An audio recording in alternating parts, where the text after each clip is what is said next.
రాయలసీమ ఎత్తిపోతల పథకం సాధనే లక్ష్యంగా వైఎస్ఆర్ కాంగ్రెస్ పార్టీ చేపట్టిన చెలో సోమశిల కార్యక్రమం విజయవంతమైందని ఎమ్మెల్సీ పర్వతిరెడ్డి చంద్రశేఖర్ రెడ్డి తెలిపారు.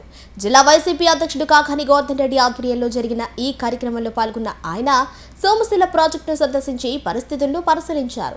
గత 2 ఏళ్లుగా ప్రాజెక్టు నిర్లక్ష్యానికి గురైందని, రైతాంగ సమస్యల పట్ల ప్రభుత్వం బాధ్యతాయుతంగా వ్యవహరించాలని డిమాండ్ చేశారు.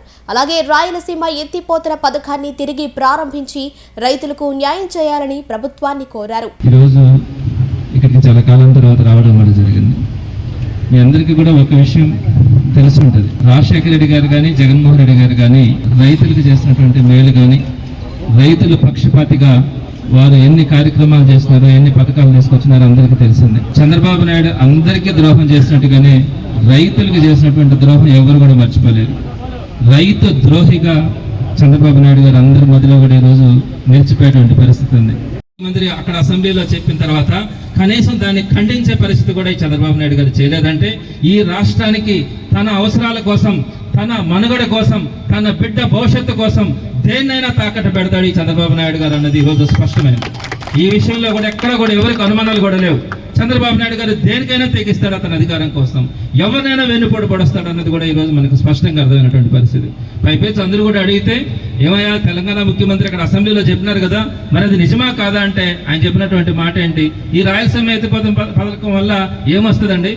రోజుకు 3 టీఎంసీలు నీళ్లు మాత్రమే వస్తాయి. ఆ 3 టీఎంసీలు మనం ఏం చేస్తామని చెప్పారు. అసలు వీళ్ళకి రావు. టీఎంసీ నీళ్లు వల్ల ఎన్ని ఎకరాలకి సాగునీరుకు వస్తుంది? ఇక్కడ కింద ఉన్నటువంటి ఈ రాయలసీమ కానీ, రాయలసీమ కింద ఉన్నటువంటి నెల్లూరు జిల్లాతో పాటు ఎన్ని వేల ఎకరాలు కూడా ఈ రోజు నీళ్లు లేక ఎండిపోయేటువంటి పరిస్థితులు, రెండో కారికి కూడా నీళ్లు, మొదటి కారికే ఇబ్బందులు పడేటువంటి పరిస్థితుల్లో ఆ రోజుకు 3 టీఎంసీలే కదా మనం అక్కడి నుంచి లిఫ్ట్ చేయగలుగుతాము. ఆ 3 టీఎంసీలు లేకపోతే ఏంటని చెప్పి మాట్లాడినటువంటి వ్యక్తి చంద్రబాబు నాయుడు గారు.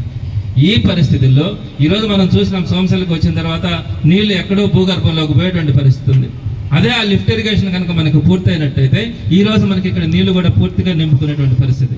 దీనివల్ల కింద ఉన్నటువంటి అన్ని మండలాల్లో కూడా, అన్ని నియోజకవర్గాల్లో కూడా, ఇటు గూడూరు కానీ, కోవూరు కానీ, కావలి కానీ, ఈ ప్రాంతాలన్నీ కూడా ఇక్కడి నుంచి మనకి నీటి సదుపాయం, తాగునీరు కానీ, అలానే సాగునీరు కానీ, ఇవన్నీ కూడా మనందరికీ కూడా వచ్చేటువంటి పరిస్థితుల్లో దాన్ని మన కడుపు కొట్టి దాన్ని ఆపించినటువంటి చంద్రబాబు నాయుడు గారికి రైతులే సరైనటువంటి బుద్ధి చెప్పాలన్నది ఈరోజు అందరూ కూడా అర్థం చేసుకుంటున్నటువంటి. అలానే ఎప్పుడు కూడా జగన్మోహన్ రెడ్డి గారు ఈ 5 సంవత్సరాలకు ముందే మనం పడిన కష్టం ఎలక్షన్స్ ముందు దాకా ఉంటుందో ఉండదో అని కూడా అనుకోలే. మనకు ఎన్నికలు ముఖ్యం కాదు, మీరు ప్రజల పక్షాల నుండి పోరాడండి. అటుపక్క రైతులు కానీ, ఇటు విద్యార్థులు కానీ, నిరుద్యోగులు కానీ, ప్రతి ఒక్కరికి కూడా మీరు అండగా నిలబడాలా. మహిళలు కానీ అందరికీ కూడా, అబాకిలందరికీ కూడా మీరు అండగా నిలబడాలని జగన్మోహన్ రెడ్డి గారు మొట్టమొదటి రోజు నుంచి కూడా ఇచ్చినటువంటి పిలుపు మేరకే ఈరోజు అన్ని కార్యక్రమాలు కూడా మేము చేయడం కానీ, మాతో పాటు కార్యకర్తల నాయకులు ముందుండి నిలబడడం కూడా జరుగుతూ ఉంది. అన్ని కార్యక్రమాలు కూడా దిగ్విజయంగా జరుగుతూ ఉన్నాయి. ప్రధానంగా మన నెల్లూరు జిల్లాలో గోవర్ధన్ రెడ్డి గారి అధ్యక్షతన అన్ని కాన్స్టిట్యున్సీస్లో కూడా చాలా చక్కగా కార్యక్రమాలు జరుగుతూ ఉన్నాయి. అదేవిధంగా ఇక్కడ ప్రధానంగా ఆత్మకూరు కాన్స్టిట్యున్సీకి వచ్చేటప్పటికి మేకపాటి కుటుంబం ఎన్ని త్యాగాలు చేసి వైఎస్ఆర్సీపీతో నిలబడిందో, మొట్టమొదటి రోజు నుంచి కూడా వారు జగన్మోహన్ రెడ్డి గారి అడుగుజాడల్లో నడుస్తూ జగన్మోహన్ రెడ్డి గారికి సపోర్ట్గా కూడా నిలబడడం జరిగింది. అదేవిధంగా వారికి చేతనైనంతగా ఈ నియోజకవర్గాలకు సంబంధించి వారు ఎప్పుడు కూడా పెద్ద దిక్కుగానే ఉంటున్నారు. మంచికి మారు పేరు, పట్టు వదలని విక్రమార్కుడు, ప్రజాపక్షపాతి, అజాత శత్రువు, శాసన మండలి సభ్యులు శ్రీ పర్వతిరెడ్డి చంద్రశేఖర్ రెడ్డి గారికి జన్మదిన శుభాకాంక్షలు. ఈ సందర్భంగా నెల్లూరు వైఎస్ఆర్సీపీ సిటీ కార్యాలయంలో రక్తదాన శిబిరం జరుగును. ఉదయం నుంచి వివిధ డివిజన్లో కేక్ కటింగ్ జరుగును.